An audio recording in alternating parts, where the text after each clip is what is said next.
ẹ jẹ́ á ṣàgbéyẹ̀wò ohun tó fẹ́ ṣẹlẹ̀ sí gbogbo ìràwọ̀ pátá lónìí tí ń ṣọjọ́ Tuesday June 9 ọdún 2026 tá wà nínú ẹ̀ yìí. Mo kí Ọlọ́run bá mo ṣèbà Olódùmarè, ìbà akọ́dá ayé, ìbà aṣẹ̀dá ọ̀run, mo ṣèbà Ọ̀rúnmìlà, atórí ẹni tí ò sunwọ̀n ṣe, ẹlẹ́rìí ìpín tòun tàyànmọ́, mo júbà ọkùnrin, mo júbà obìnrin, mo kí gbogbo ojú tó ń wò mí níbikíbi tí ẹ ti ń gbọ́ mi káàkiri àgbáńlá ayé. Ẹ̀yin tẹ́ ń wò mí pátá ẹ bá ń share fídíò yìí, ẹ pín kó jẹ́ òwúrò àtàǹfààní fọ́pọ̀ ènìyàn. Ojú tẹ́ fi ń wò mí ò ní fọ́, bẹ́ẹ̀ ọwọ́ tẹ́ fi ń bá mi share rẹ̀ ẹ ní fi gbọ́mọ sin, ẹ sì ní fi gba lẹ́tà ìbànújẹ́ láṣẹ Èdùmàrè. Ẹ̀yin oníràwọ̀ iná tó kan yan Aries tàbí láàrin March 21 sí April 20, ó ṣeé ṣe kọ́wọ́ òwúrọ̀ kò rí bákan, kódà bí ìgbà pé tẹ́ bá jí ẹ fi bẹ́ẹ̀ ní spark rẹpẹtẹ. Ọ̀pọ̀lọpọ̀ yín sì rèé ó ṣeé ṣe kí ẹ láàlá kan mọ́júmọ́ ẹ̀ní tó lè jẹ́ àlá tó lè mú bí ìbẹ̀rùbojo díẹ̀ dání. Ṣùgbọ́n tó bá ti di bí nǹkan bí ọwọ́ ọ̀sán ọjọ́ tòní, ìbáṣepọ̀ yín àti àwọn olólùfẹ́ yín á wọnú ara dáadáa. Bẹ́ẹ̀ sì ni ó ṣeé ṣe kí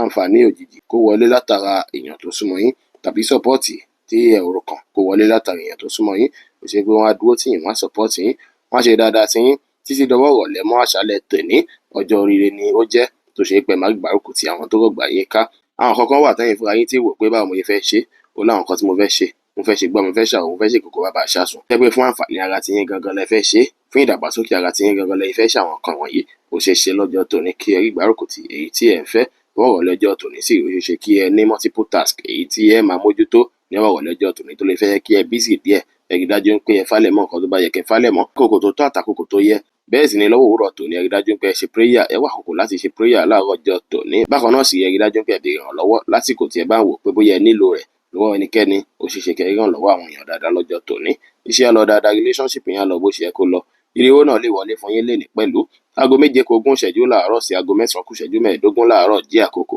èyí tó dára jù fún yín tí ń ṣe lucky hour fún yín lénìí tí kọ́lọ̀ rẹ́ẹ̀dì sì jẹ́ kọ́lọ̀ èyí tó dára jù fún yín láti wọ̀ láṣọ ní ọjọ́ tòní. Oníràwọ̀ ìpè alámọ̀ Taurus tàbí láàrin April 21 sí May 20 ọjọ́ tòní. Ọjọ́ tó dára ló jẹ́, ọjọ́ oríire ló jẹ́ pẹ̀lú. Ọjọ́ tó ṣe é pé lákọ̀ọ́kọ́ lọ́wọ́ òwúrọ̀ ó ṣeé ṣe kí ìbáṣepọ̀ yín àti àwọn ọ̀rẹ́ àwọn alásùnmọ́ yín kó wọnú ara dáadáa. Kẹ́rí support, kẹ́rí ìgbárùkù tì látọ̀dọ̀ àwọn èèyàn dáadáa ní òwúrọ̀ ọjọ́ ti tòní. Bẹ́ẹ̀ sì ni ọwọ́ ọ̀sán mọ́rọ̀lẹ́ ọjọ́ tòní ó ṣeé ṣe kí ẹ bẹ̀rẹ̀ sí feel bí ìgbà pé ẹ nílò láti dá wà, ẹ nílò láti bánú sọ, ẹ nílò láti wá àwọn èrò kan. Àwọn èrò kan á bẹ̀rẹ̀ sí sọ sí yín lọ́kàn lọ́tùn lósì lọ́wọ́ ìrọ̀lẹ́ mọ́ àṣálẹ́ ọjọ́ tòní tó sì ṣeé ṣe kí ọ̀pọ̀lọpọ̀ yín gan kí ẹ lálàá lálẹ́ ìmọ́júmọ́ òwúrọ̀ kùtù ọ̀la. Ọwọ́ rẹ̀ lọ́jọ́ tòní kò dára kí ẹ fi ní bóyá ẹ̀ ń dàpọ̀ pẹ̀lú èèyàn rárá. Ṣùgbọ́n support tẹ bá nílò látọ̀dọ̀ èèyàn ẹ lè béèrè láàárọ̀ kùtù, kò sí wàhálà, wọ́n á dúró tì yín, wọ́n á support yín. Ọjọ́ tòní ọjọ́ tí ó dára ni, mixed day ló jẹ́ tó ṣe pé lọ́wọ́ òwúrọ̀ inú yín á dùn, ara yín á yá gágá, á ṣe ibi kẹ́ bá àwọn èèyàn ṣe. Ṣùgbọ́n tó bá ti di bí ọwọ́ ọ̀sán mọ́rọ̀lẹ́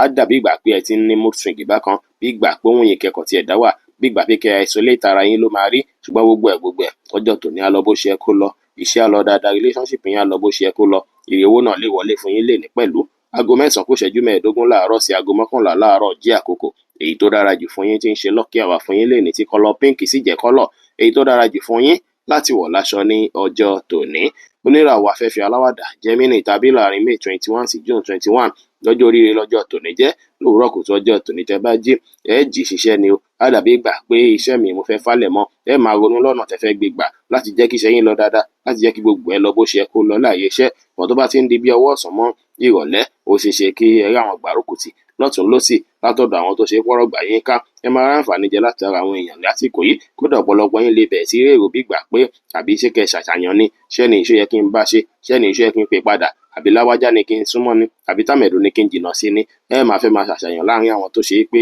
ẹjọ́ ń bára ṣe ní ọjọ́ ti tòní. Mọ́jọ́ tòní máa lọ dáadáa látàrí pé ẹ máa ní nǹkan kan tí ẹ fẹ́ ṣe lójijì tó ṣe pé á nílò gbárùkù tì tó ṣe pé máa padà ríyàn tó máa support yín lé lórí lọ́jọ́ tòní pé lágbájá má dá ṣe jẹ́ kí n ràn ẹ́ lọ́wọ́, jẹ́ ń tiẹ̀ lẹ́yìn. Ọjọ́ tòní ọjọ́ tó dára ló jẹ́, ọjọ́ ìrọ̀rùn ló jẹ́ fún yín pẹ̀lú. Tíṣẹ́ máa lọ dáadáa, tí relationship yín á lọ bó ṣe yẹ kó lọ. Ire owó náà sì wọlé fún yín lọ́jọ́ tòní pẹ̀lú. Aago 11 láàárọ̀ sí aago 1:15 ní ọ̀sán jẹ́ àkókò èyí tó dára jù fún yín tí ń ṣe lucky hour fún yín lénìí tí kọ́lọ̀ purple sì jẹ́ kọ́lọ̀ èyí tó dára jù fún yín láti wọ̀ láṣọ ní ọjọ́ tòní. Oníràwọ̀ omi agbára Cancer tàbí láàrin June 22 sí July 22 ọjọ́ yìí ọjọ́ tó dára ló jẹ́, ọjọ́ oríire ló jẹ́ pẹ̀lú. Ọjọ́ tó ṣe pé lówùúrọ̀ kùtù ẹ kọ́kọ́ dunnú, ẹ kọ́kọ́ yọ̀ látàrí pé ó ṣeé ṣe kí ẹ tún jí kí ẹ gbọ́ ire, ẹ jí kẹ́ fetí gbọ́ ìròyìn ayọ̀ látọ̀nà jíjìn. Ó ṣeé ṣe kí ìbáṣepọ̀ yín àti àwọn tó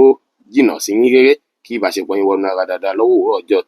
ọjọ́ tòní sì yóò ṣeé ṣe kí àwọn ọ̀rẹ́ kan wọlé fún yín láti ilẹ̀ òkèèrè tàbí kó ṣe pé àwọn oníbàárà ọ̀nà jíjìn kí wọ́n wá bá yín dúnàdúrà àbí nǹkan tẹ̀ tí ń expect láti jọ́ mẹ́ta kí nǹkan náà kí ó dédé click àbí tẹ̀ tí ń wò pé kí ló dé tí ò wọ́ọ̀kì lánàá ó ṣeé ṣe kó wọ́ọ̀kì fún yín dáadáa ní ọjọ́ ti tòní tó ṣe pọ́wọ́ ọ̀sán mọ́rọ̀lẹ́ ọjọ́ tòní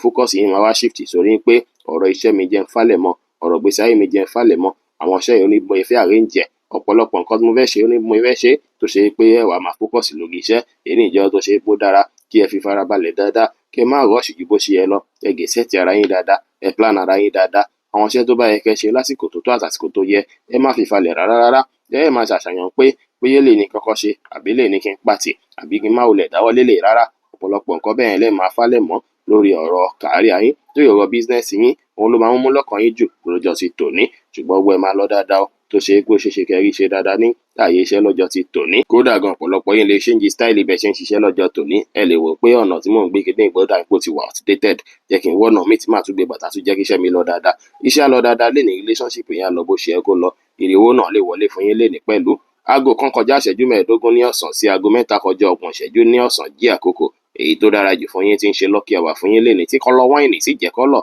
èyí tó dára jù fún yín láti wọ̀ láṣọ ní ọjọ́ tòní oníràwọ̀ iná tó gbóná Leo tàbí láàrin July 23 sí August 22 ọjọ́ tòní ọjọ́ oríire ló jẹ́ ọjọ́ ọdún ọjọ́ ayọ̀ ló jẹ́ lákọ̀ọ́kọ́ náà lówùúrọ̀ ó ṣeé ṣe kí ẹ fẹ́ máa ní àwọn ronú àròkàn àbí àròjinlẹ̀ kan nípa àwọn kankan tó ṣe é pé ẹ̀ ń ṣe fún gbèsè ayé yín láti jẹ́ ká yín yí padà láti jẹ́ kí nǹkan lọ dáadáa bẹ́ẹ̀ sì ni ìbáṣepọ̀ yín àti olólùfẹ́ yín àwọn ọ̀nà ara lówùúrọ̀ kùtù tẹ́ bá jí tó ṣe é pé wòra yín báyìí sì dunnú ẹ wòra yín ẹ sì máa yọ̀ ṣẹ̀ṣẹ̀ tó bá ti wá ń di bí ọwọ́ ọ̀sán mọ́rọ̀lẹ́ a máa ṣe bí ìgbà pé ẹ ní láti ṣàwárí àwọn kankan ẹ ní láti mọ àwọn kankan tó ṣe é pé á benefit yín dáadáa ọjọ́ yìí dára fún púpọ̀ fẹ́yìn tẹ́ ń lò ràwẹ́ láti fi wá ìmọ̀ nípa àwọn nǹkan tí ẹ fẹ́ mọ̀ àwọn nǹkan tẹ́ bá wọ̀ pé ó ti wà outdated nínú àwọn idea tẹ́ ń lò ẹ rí dájú pé tún wá idea sí ọjọ́ tòní ó ṣeé ṣe kí ẹ kẹ́fìn ìrìn àjò tàbí kí àwọn àǹfààní kan fẹ́ wọlé láti ilẹ̀ òkèèrè ó ṣeé ṣe kẹ́ rí sọ́pọ́ọ̀tì látọ̀dọ̀ àwọn èèyàn tó ṣe é pó jìnnà sí yín lọ́jọ́ ti tòní àǹfààní ilẹ̀ òkèèrè wà fẹ́yìn tẹ́ ń lò ràwọ̀ Leo ní ọjọ́ ti tòní tó ṣeé ṣe kí ẹ ríre gbámú dáadáa nǹkan tá a fún yín ní òpin pé lágbájá má wọ́rì nǹkan yìí ń bọ̀ ire yìí ń bọ̀ ìfọ̀kànbalẹ̀ yìí ń bọ̀ ó ṣeé ṣe kí ó ṣẹlẹ̀ ní ọjọ́ ti tòní ẹ máa tún ní ìgboyà sí lọ́jọ́ tòní ẹ fi ìgboyà yẹn fálẹ̀ mọ́ iṣẹ́ yín dáadáa ẹ fálẹ̀ mọ́ bí nǹkan yìí fẹ́ dára nǹkan wá lọ dáadáa torí iṣẹ́ á lọ dáadáa relationship yẹn á lọ bó ṣe yẹ kó lọ ire owó náà lè wọlé fún yín lénìí pẹ̀lú magenta jẹ́ kọ́lọ̀ tó dára jù fún yín láti wọ̀ láṣọ lónìí aago mẹ́ta kọjá ọgbọ̀n ìṣẹ́jú ní ọ̀sán sí aago mẹ́fà kógún ìṣẹ́jú ní ìrọ̀lẹ́ jí àkókò èyí tó dára jù fún yín tí ń ṣe lucky hour fún yín lénìí oníràwọ̀ èèpẹ̀ funfun Virgo tàbí láàrin August 23 sí September 22 ọjọ́ ti tòní ọjọ́ ìdùnnú ọjọ́ ayọ̀ ló jẹ́ fún yín ọjọ́ tó ṣe é pé tẹ́ bá kọ́ jí lówùúrọ̀ ìfẹ́ ló máa gbalẹ̀ lọ́kàn yín ìfẹ́ tó lólùfẹ́ yín báyìí ló máa wà lọ́kàn yín gbágbágbá lọ́jọ́ ti tòní kódà àlátẹ́bá lásìkò ìyàlọ́ lólùfẹ́ yín báyìí ni yóò jẹ́ bẹ́ẹ̀ sì lọ́wọ́ ọ̀sán mọ́rọ̀lẹ́ ọjọ́ tòní tí méjì yín máa wọnú ara dáadáa ẹ máa tún nífẹ̀ẹ́ ara yín tayọ ju ti tẹ́lẹ̀ lọ ìfẹ́ yín máa wọnú ara púpọ̀ lọ́jọ́ ti tòní ọjọ́ ìjọjọ́ tó ṣe é pé ó ṣeé ṣe kọ́pọ̀lọpọ̀ yín gan kẹ́ rí àwọn ire kan èyí tó ṣe é pé ẹ ò tiẹ̀ wulẹ̀ ṣiṣẹ́ fún rẹpẹtẹ bó ṣe ṣe kí ó máa kanlẹ̀kùn yín lọ́jọ́ tòní téyì ò bá wá wọlé lénìí ó ṣeé ṣe kí ó wọlé lọ́la òde yìí wàhálà rẹpẹtẹ ò ní pọ̀ lọ́jọ́ tòní bí àwọn ọjọ́ tí ẹ ti lò sẹ́yìn stress rẹpẹtẹ ò ní pọ̀ púpọ̀ lọ́jọ́ tòní bí àwọn ọjọ́ tẹ́ ti lò sẹ́yìn ọjọ́ yìí máa lọ bó ṣe yẹ kó lọ ìbáṣepọ̀ yín àtàwọn tó súnmọ́ yín àná ni olólùfẹ́ yín ni ọ̀rẹ́ ni ìbáṣepọ̀ yín máa wọnú ara dáadáa púpọ̀ ohun tẹ́ ń dìjọ ṣe pẹ̀lú yẹn ó ṣeé ṣe kí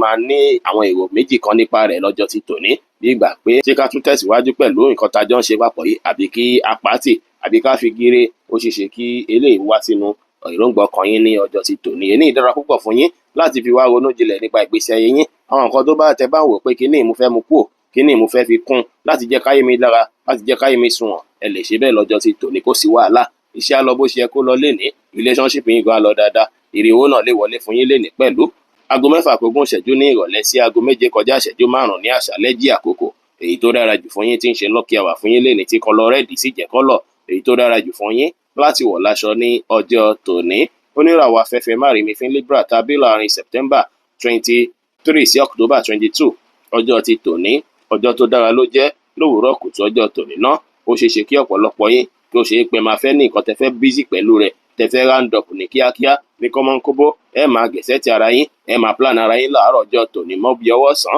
ẹ máa ní àwọn nǹkan tẹ́ fẹ́ bízì pẹ̀lú ẹ̀ dáadáa wọ́n tó bá ti di bí ọwọ́ ọ̀sán mọ́ ìrọ̀lẹ́ ó ṣeé ṣe kí fókọ̀sì yín wà lórí pé ẹ jẹ́ ń pọkọ̀ mi jẹ́ ń pè ìyàwó mi díẹ̀ tiẹ̀ gbóhùn ẹ̀ díẹ̀, ó ṣeé ṣe kí ọ̀rọ̀ bí ìfẹ́ kó máa wá sí yín lọ́kàn dáadáa lọ́jọ́ ti tòní. Bẹ́ẹ̀ sì ló ṣeé ṣe kí ẹ fẹ́ partner pẹ̀lú èèyàn tó ṣe pé ẹ ní nǹkan tẹ fẹ́ dàpọ̀ pẹ̀lú èèyàn kan lọ́jọ́ ti tòní tó ṣe pé nǹkan náà ẹ fojúsùn pé bóyá ó máa bíire, tàbí kẹ̀kọ́ ṣe pé àwọn nǹkan tí ẹ ti ń dàpọ̀ pẹ̀lú èèyàn kẹfẹ́ wò pé ó dàbí ìgbà pé máa yọwọ́ ẹnì kúrò ń bẹ́ẹ̀, ó dàbí ìgbà pé mi ìfẹ́ bẹ́ẹ̀ ni ṣe mọ́, bẹ́ẹ̀ ni ṣe ń bá mi ṣe kò tẹ́ mi lọ́rùn. Eléyìí lè bí kí ẹ fẹ́ ní changes nínú èròǹgbà ọkàn yín nípa àwọn tó ṣe pé ẹ̀ ń bá ṣe tí ẹjọ́ ń dàpọ̀ pọ̀ tẹ́lẹ̀tẹ́lẹ̀, ṣùgbọ́n ọjọ́ tòní ọwọ́ ìrọ̀lẹ́ ọjọ́ tòní àsìkò olólùfẹ́ ló jẹ́, ẹ fi jìn fún olólùfẹ́ yín, ẹ fi bá wọn ṣe lọ́jọ́ ti tòní. Ìrẹ́pọ̀ tó dánmọ́rán máa wà láàárín ẹ̀yin méjèèjì dáadáa lọ́jọ́ ti tòní, tó sì jẹ́ pé ó dára kí ẹ wà pẹ̀lú ra yín. Eléyìí máa bí kí ìbáṣepọ̀ yín kó wọnú ara, kó sì dánmọ́rán dáadáa. Iṣẹ́ á lọ bó ṣe yẹ kó lọ lénìí, relationship yín náà lọ dáadáa, èrè owó náà lè wọlé fún yín lénìí pẹ̀lú. Aago 7 kọjá ìṣẹ́jú 5 ní àṣálẹ́ sí aago 9 kù ìṣẹ́jú 5 ní àṣálẹ́ jí àkókò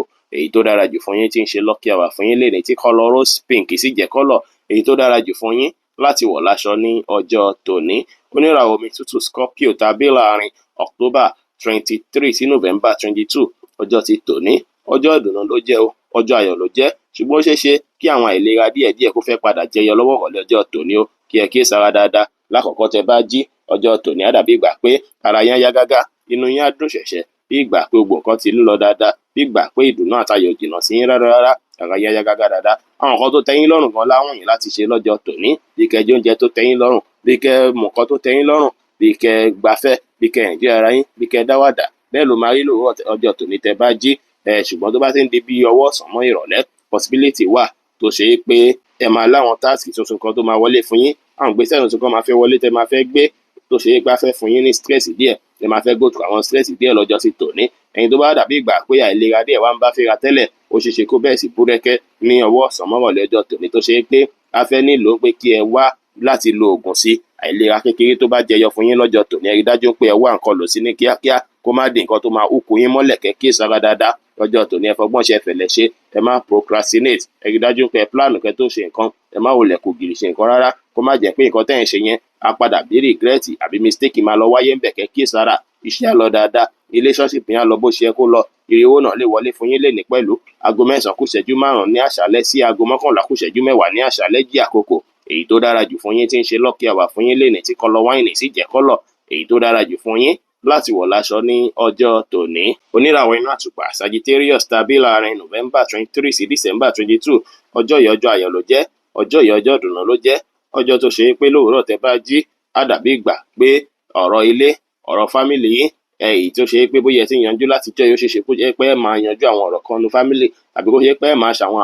àwọn àṣeyọrí kan lórí ọ̀rọ̀ inú ilé yín, bóyá ríra nǹkan sínú ilé ni, bóyá pre-plan nǹkan tó jọmọ́ ilé tí mò ń kọ́ ni, àbí nǹkan kan tẹ̀yin ṣe tó jọmọ́ ti inú ilé. Ọ̀pọ̀lọpọ̀ ẹ̀ lẹ́ẹ̀ máa wò ní òwúrọ̀ ọjọ́ tòní tàbí tí ẹ máa ṣe lọ́jọ́ ti tòní. Ìbáṣepọ̀ yín àti mọ̀lẹ́bí tí ò wọnú ara dáadáa tẹ́lẹ̀, bó ṣe ṣe kó wọnú ara. Ẹni tẹ́ wò pé ẹ̀fẹ̀ bá ṣe nínú mọ̀lẹ́bí tẹ́lẹ̀, ó ṣe ṣe kí ẹ ti wò pé lágbájá èmi ní nídìí ẹ̀mọ́ mi ní bá ṣe mọ́. Ṣùgbọ́n tó bá ti ń di bí ọwọ́ ọ̀sán mọ́ ìrọ̀lẹ́ ọjọ́ tòní, shift yín máa wà lórí àwọn ọmọ yín, ẹ fẹ́ focus lórí ọmọ, ẹ fẹ́ focus lórí àwọn nǹkan tí ẹ ń fojoojúmọ́ ṣe, àwọn nǹkan tí ẹ ń ṣe ní iṣẹ́, àwọn nǹkan tẹ́ ń lò, ọgbọ́n tẹ́ ń lò tẹ́ fi ń ṣiṣẹ́, gbogbo ẹ̀ lẹ́ẹ̀fẹ̀ máa focus lé lórí lọ́wọ́ ọ̀sán mọ́ ìrọ̀lẹ́ ọjọ́ tòní. Torí àsìkò yẹn jásìkò tẹ́ máa wà very creative, ẹ máa wà creative dáadáa, ọpọlọ yín á sì jí pépé. Ká ṣe bí ìgbà pé kẹ́ wá fálẹ̀ mọ́ nǹkan tó kàn láti ṣe, láti mú kiri wọlé, láti mú kí àánú fọhùn fún yín, tó sì jẹ́ pọ̀pọ̀lọpọ̀ yín ó ṣe ṣe kẹ́rìíre gbámú lọ́jọ́ tòní dáadáa, ó ṣe ṣe kẹ́ ráǹfààní jẹ dáadáa lọ́jọ́ ti tòní. Gbogbo ìtẹ́ bá dáwọ́lé, ìrọ̀rùn báyìí lẹ́ẹ̀fi dáwọ́lé, kò ní sí wàhálà, kò ní sí nira lé lórí rárá, kò ní fi bẹ́ẹ̀ sí stress rẹpẹtẹ, kò ní sí làkàkà rẹpẹtẹ lé lórí.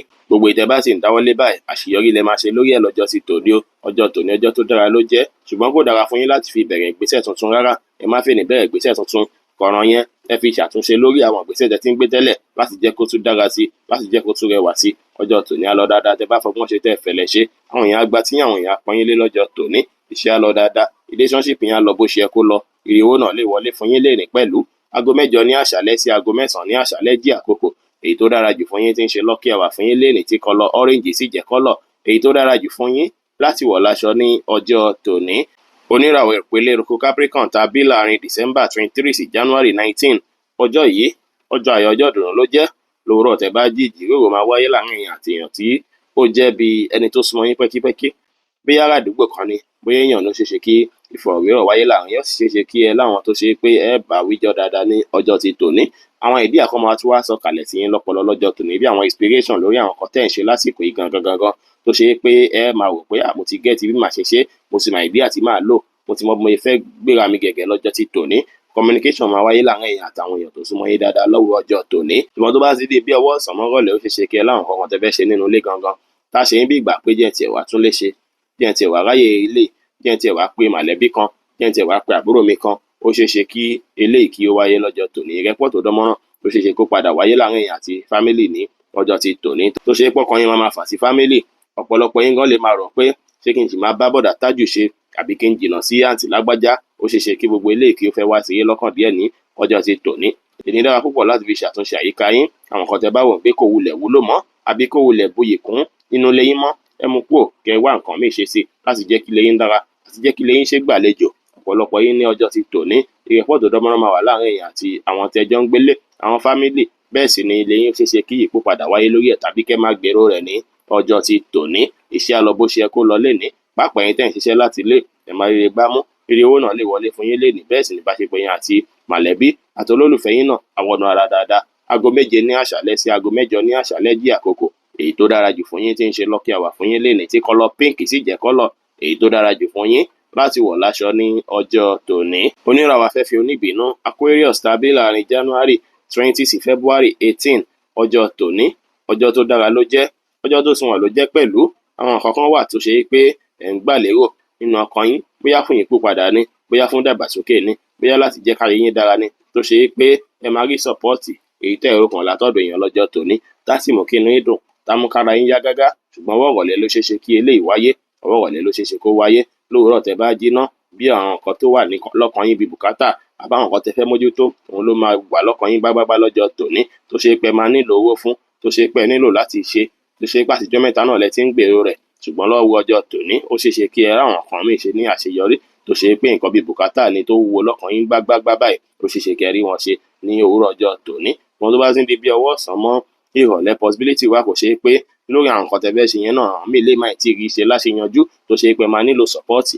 Ẹ máa nílò láti fẹ́ péyàn pé lágbájá tí ẹ wá ràn mí lọ́wọ́ lórí kíní. Ó lè jẹ́ ẹ̀gbọ́n, ó lè jẹ́ àbúrò, ó lè jẹ́ ọ̀rẹ́, ó lè jẹ́ alásùnmọ́ kan lẹ máa fẹ́ pè tó sì ṣeé ṣe kí ẹ rí sọ́pọ́ọ̀tì tẹ́ ẹ̀ ń fẹ́ lọ́wọ́ ìrọ̀lẹ́ ọjọ́ tòní tí ìyá tí mú kí inú yín dùn, tá mú káyọ̀ yín kún, tá mú kẹ́ jó kẹ́ yọ̀ ṣẹ̀ṣẹ̀. Ọjọ́ tòní ìrẹ́pọ̀ tó dánmọ́rán máa wà láàrin èèyàn àtàwọn èèyàn tó rọ̀gbà yín ká. Ó sì jẹ́ pọ́jọ́ ti tòní ọ̀pọ̀lọpọ̀ yín máa ráwọn nǹkan tó ṣe pé ó wùn yín láti ṣe, ẹ rí wọn ṣe lọ́jọ́ ti tòní tí Olódùmarè bá fẹ́. Ṣùgbọ́n ọ̀pọ̀lọpọ̀ yín ẹ ra àǹfààní àti ṣàwọn kankan tó ṣe pé múnú yín dùn, tó ṣe pé máa yọ̀ yín kún. Àwọn kankan wà tẹ́ máa kówó lé lórí lọ́jọ́ ti tòní. Ṣùgbọ́n ẹ wá kíyèsára o lórí ọ̀rọ̀ owó náà, ẹ ṣọ́wó náà kẹ́ máa náà pa ó. Ó dára kẹ́ fowópamọ́ fún wúlò ọjọ́ ọ̀la, ẹ fowópamọ́ fún wúlò ọjọ́ iwájú fún nǹkan mìíràn. Ẹni adára láṣẹ lọ́wọ́ Ọlọ́run Ọba, iṣẹ́ á lọ dáadáa, relationship yẹn á lọ bó ṣe yẹ kó lọ. Ire owó náà lè wọlé fún yín lénìí pẹ̀lú. Aago 12:09 láàárọ̀ sí aago 1:09 ní ọ̀sán jí àkókò èyí tó dára jù fún yín tí ń ṣe lucky hour fún yín lénìí tí kọ́lọ̀ orange sì jẹ́ kọ́lọ̀ èyí tó dára jù fún yín láti wọ̀ láṣọ ní ọjọ́ tòní. Oníràwọ̀ Mítíkì irú Pisces tàbí láàrin February